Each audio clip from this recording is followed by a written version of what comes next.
Okay, great. Thank you guys so much for coming out to 1 Million Cups Chico today. We're just going to give a quick overview of the history of 1 Million Cups, our featured presenter, and then a Q&A and some closing statements. So 1 Million Cups is brought to us by the Kauffman Foundation.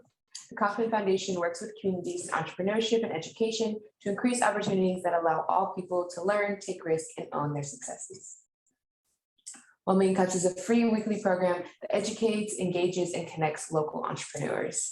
The mission of 1 Million Cups is to lower the barrier of access to education, resources, and connection for all types of new and aspiring entrepreneurs throughout the United States. So it started really small in Kansas City in 2012, and now they have over 160 communities, all with about 1 to 2 presentations a week, a 6-minute presentation, a 15-minute Q&A, and we are here every Wednesday at 9 a.m. on Zoom and at Stoppel Coffee. If you'd like to join our community, follow our chapter on the 1 Million Cups platform, 1millioncups.com/Chico. And today we have Shelby from Boomeringue. So we're going to get started. Are you ready to present? Yes, I am. All right. And I would like to share, I'll go ahead and share my screen. Okay. So hi, everyone. My name is Shelby. I'm the founder of Boomeringue. We're a return service for online fashion. So as I began developing my business, I noticed a problem. I created Boomeringue originally with the intention just to make returns for online shopping easier. I wanted a simpler way to return my clothes that I had purchased and receive a refund. But as I was developing my customer base and the overall function of the business, I realized there's a problem for the retailers as well. When customers return clothes, it often is at little to no resale value to the brand that we're returning it back to. And that poses a problem. It can become quite expensive for them to function as a business and often results in them having low profit margins because as the rate of e-commerce shopping increases, so does the rate of returns.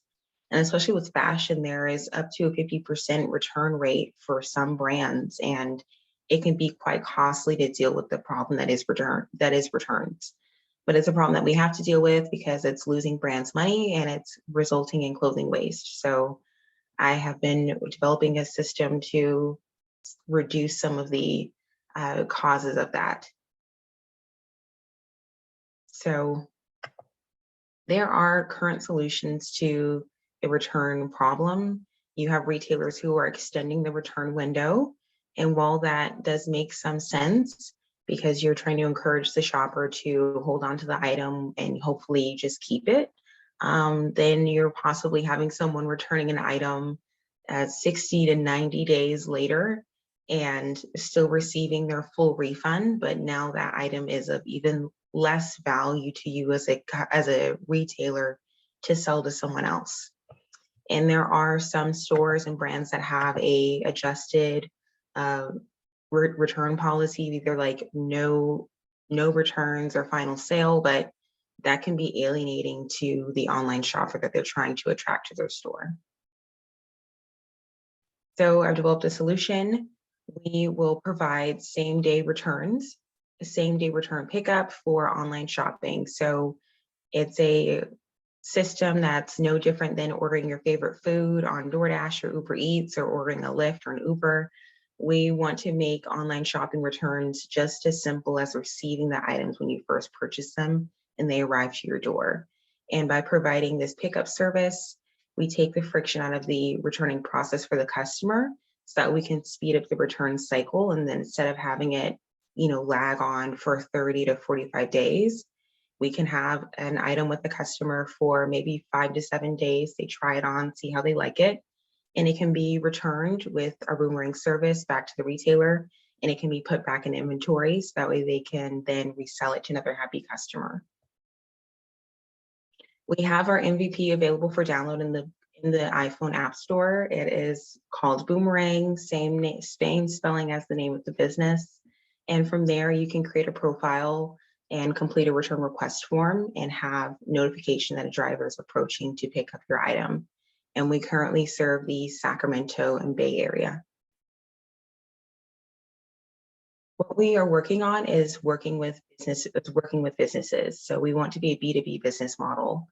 Originally, when I started Boomeringue, we were B2C, but we see the value add to fashion brands to improve their overall supply chain. So we want to sell it to them at a service fee that is based on the cost of the item that the customer is returning. I've developed a pricing model based off of my customer research so far. So by charging a service fee for an item, we can then split the revenue from that process and, between the driver who will be receiving their fair wage and the profit margin for the business, which is Boomerang. And the traction so far has been on our customer journey. I've spoken with everyone that's involved with the online shopping journey, whether it's the end user of 3PL warehouses, retail brands and customers, or everyone else that is somehow involved with the shopping experience, whether it's personal stylists, personal shoppers, and everyone in between. I've gotten some great feedback as far as what it is that people are looking for from their return experience, whether it's quicker refunds, not having to deal with repackaging. And through my research, I've been able to develop partnerships with brands and other fashion platforms alike. My growth strategy now is to go to market by working with personal stylists and personal shoppers. If you're not aware, there are small businesses and individuals who are buying at a high volume and therefore returning at an even higher volume. And because we can depend on them to have a consistent return cycle, that's a great market to first work with to really nail down and solidify Boomerang's service strategy before we go to a mass market. As far as competition, there are other return services that are on the market, but they don't provide the level of service that we do and the level of innovation on the current supply chain. You have services like Return Mates or Return Queen, but they still only operate as a courier for already existing returns that are at the end of their 30-day to 45-day return window cycle, and they're not actively working to shorten the return window for the customer. And that's something that Boomerang is working to do. So the team consists of myself. I graduated from San Jose State back in 2019, and now I'm working on developing Boomerang as a startup and as a business. And I would love to have someone join the team. I am very open to whatever expertise that someone has to offer. Not very picky because, again, I'm able to run lean as someone who was a former HR coordinator. I'm very familiar with the business operations processes, and I'm always looking to work with other people that have cool and interesting talents and to just see what works for Boomerang strategy at this early stage. So I have my contact information that's available for you to take down, and I'm at the end of my presentation and I'm ready to take questions. Thank you all. Great, thank you so much. Do we have any questions either on Zoom or in the room for Shelby? Yeah, so what is the current process like, if you know, for retailers to be able to resell a returned product? Is it just as simple as putting a tag on, or? Yeah, so when it's online shopping, they have to wait for the item to be returned by the customer, which is often at the end of the return window, and then it ships to the warehouse. And that's kind of where the friction begins for the retailer, because returns aren't a priority for the 3PL or third-party distributor that they're working with. The first priority is getting the items fulfilled into the customer as fast as possible. So you can have an item that is for return sitting in the warehouse and it's not opened, it's not being quality assessed until days, weeks later. And at that point, it's out, the item's probably out of season. So then it's taking up space essentially, yeah. Yeah, so you're kind of like in competition with time and priority of, what needs to be done within this warehouse. And then once it is finally opened and assessed by whoever's working that part of the process, they will decide if it's eligible for resale. And oftentimes, if an item is in mint condition, they will just go ahead and do the disposal process. And either way, whichever direction it goes, it costs the retailer a fee to go through that end of the supply chain, whether it's for resale or disposal. So we just want to be able to optimize that's how less things are going to be disposed and are able to be resold to another happy customer. Great. So do you think that the retailers are on board with shortening that window? I know you kind of touched on they lengthen the window in hopes that shoppers would keep the item. Go ahead, sorry. Yeah, no, that's a great question. Because of the vast customer research that I've done with actual consumers and retail brands, both seem to be on board. I think originally the 30-day and longer window of returns was for someone who okay, you have to put that on your to-do list to make your return, then get in your car, then go to the local USPS. But because you're offering this straight to your door white glove service, yeah, retailers are in agreement that they want to get their product back. They don't want it just sitting with someone that doesn't want it. And brands want to have control of their overall fashion ecosystem. They also have expressed frustration with things being on the secondhand or peer-to-peer market that they're not able to capture any of the revenue from or be able to maintain control of their own value of their brand. So they would like to have a system that assists them in keeping all of their items in their ecosystem loop. That's great. Thank you. You're welcome. Thank you. And then we have a question in the chat. What is your market strategy? Is the first question. Okay, so our first market strategy is to go to market with personal stylists and shoppers. They're a small B as far as B2B goes. And we chose them because it's a less of an intensive contract and negotiation process versus going straight to market working with a business, like an actual full enterprise.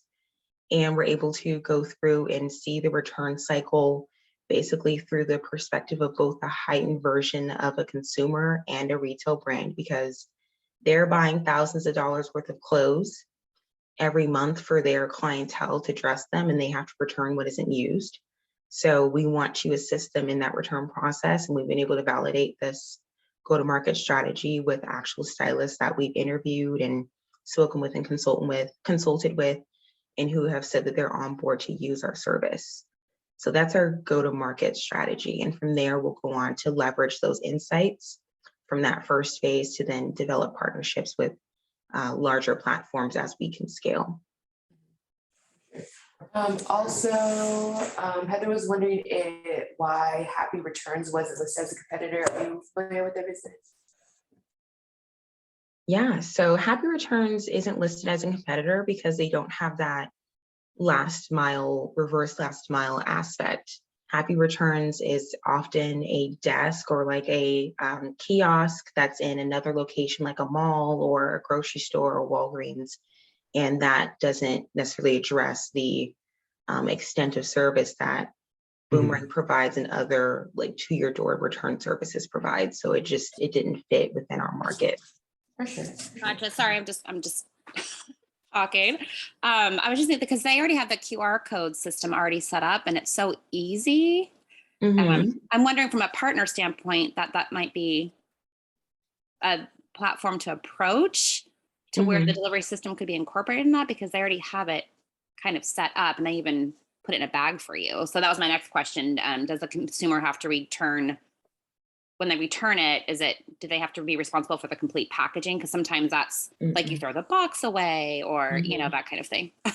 Yeah, no, the customer does not have to repackage the item at all.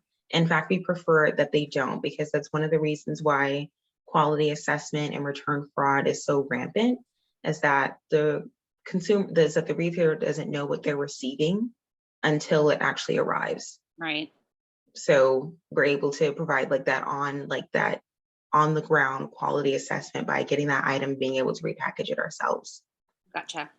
Yeah, so no printing, no repackaging, just give us the item. A lot of times that's the blocker. Oh, never mind. I don't, Yeah. box anymore. Throw away the Amazon box. And it's just time consuming and it's tedious. Yep. Yeah. Okay, just a suggestion. Thank you. No, that's a good question. Thank you. And I'll definitely, look into that, building a brand partnership with other return management systems. Right, where they already have it. It's already, done and done. So. Yeah. Good job. Thank you. I think you've already You've already mentioned stylists, I guess like what, for models or something like that, or? Actually, stylists for everyday people like you and me. Oh, okay. Yeah. Well, I was thinking somebody, maybe fashion models or act, like I know movie sets, they have these wardrobes and everything. So I don't know if you get into costumes or whatever Mhm. apparel that they have to wear for sets. That's what I was thinking too. Someone Yeah. could be like, oh, go get me 30 different outfits. Yeah, blah, blah, blah. right, I And you gotta- said that, they only use one and have to Yeah, return Right, the because 20. they did stuff like So- that. Mhm. Yeah, that's definitely on the to-do list. And that's one of the cool things is that one of our partners, Glam Hive, they have a great market saturation in LA. So we definitely, when we're able to expand to that area, we'll be able to, work with like Hollywood stylists and, provide our service. Yeah, that's a great idea. I totally agree. When Nichelle Nichols did her one-woman show, she had like 1 million outfits because she was like trying to portray different, singers and stuff like that. So that was kind of, having a catalog would be nice. Mm-hmm. I was also wondering, where do you plan on, I know you said you're in beta testing, but when do you plan, like what area do you plan on starting doing the delivery service? Because obviously you can't do like a very large, area. at first. Right. Because I'm familiar with the Bay Area because that's where I went to school. And because of just the market research of knowing where like a great like hub of personal stylists are, San Francisco, the Bay Area, but San Francisco like proper is a great place for us to start based on personal stylists available that are within our market and the number of drivers that are always looking to optimize their route. Vegas. Used to live there. Do you have any other questions for Shelby? So I'm not sure if it's gonna be viable or not, but going off of Kent's idea, like what if you did like stores that rent clothing, like Rent the Runway or like because those are always going to have to be returned. And so it'd be like continuous. Oh income. yeah, I agree. Definitely like Rent the Runway, Fashion Pass. That was one that I included in my presentation. Those are definitely brands that we love to work with. And it was interesting when I was doing like my random surveys, when I was like surveying Gen Z, they weren't saying that they were using those fashion subscription services, but maybe they just, wasn't the right set of people. But I would be interested like to know just from you all, like, is that a service that any of you use or like would intend to use, like any sort of like fashion rental service for women or for men? I only know of like boxes, not necessarily renting clothing, like there's subscription services where you can get a package like monthly deals and set it up that way. But I honestly haven't heard of really renting other than like renting a tuxedo and things like that. So maybe for my age males, they just are not aware of that service. I'm not sure about Fumiko or Chanel here. I've personally never used the site, but I know that like some of my friends will use it for special events. Like just last week, my friend rented like a shiny dress from Rent the Runway for her bachelorette party. Yeah, Yeah, that's awesome. The one time I did think about using Rent the Runway, it was for prom. So that was like for like a special event. It's probably when I would use a service like that. That makes total sense. But yeah, thank you for raising that point. Yeah, subscription and try on before you buy and rental services. Yeah, they'd be a great fit because you're right, it's built in business. Yeah, for sure. And then Heather was suggesting maybe having an initial niche for high end, using your service for that, which would be a really good point. But I was also wondering, I think you slightly mentioned doing like a quality assessment when you were to pick up items. How would that process go about? Would you, if something was given, like you pick something up and then it was not the best quality, would you then return it? Would you have a system for where you would like repurpose it? How would that go about? So system for repurposing or simply returning it, obviously we wouldn't want to put like the driver in any sort of like position of like having to like confront that person. But the cool part is that we want to like incorporate like a two-sided like rating system. And because we know that like we want to show that there are people who are returning at a high volume, but they're doing so in good faith. Maybe we take in that item, but like we're able to send it back or repurpose it, or, have some sort of process, but instead of, having to say, no, we're not going to accept your return, we have it affect the rating, because we only want, people who are, acting in good faith, like being able to utilize our platform and our service. Okay. Any other questions? Okay, cool beans. We have one final question for you. What can we at 1 Million Cups Chico do for you today? Well, you've all been such a great audience, so that's one. But I am working on another survey that I am, going to be finishing up soon, that I can send out to all of you, because I'm always looking for like more data points on just, what brands are you shopping from, how frequently, and how much do you typically spend. So when I send that out, I can send it to Edward. If you all wouldn't mind, filling it out and completing it, that would be a great help to me. Yeah, of course. Totally. Definitely do that. Okay. Yeah. Awesome. Yeah. So thank you all so much. I really appreciate having the opportunity and the time to present. And I really appreciate the thoughtfulness of the questions. Yeah, for sure. Okay, thank you so much for presenting. We're just gonna do some closing statements. So I'm Chanel Hamilton, your guys' host organizer, and Eva Shepard is our chapter lead. We want to thank our community sponsors, Chico Start, GrowTech, Global Entrepreneurship Network, T-Bar, Build.com, Startup Grind, Explore Butte County, and of course, Stoppel Coffee. We have no upcoming events, and we just want to thank everybody for coming out. We'll be here next Wednesday, 9 a.m. on Zoom, and here at Stoppel Coffee with Jemiah's Place, with Cynthia. And if you'd like to sign up for our Chico Start newsletter, feel free to scan that QR code. Thank you so much. Hope you guys all have a good day.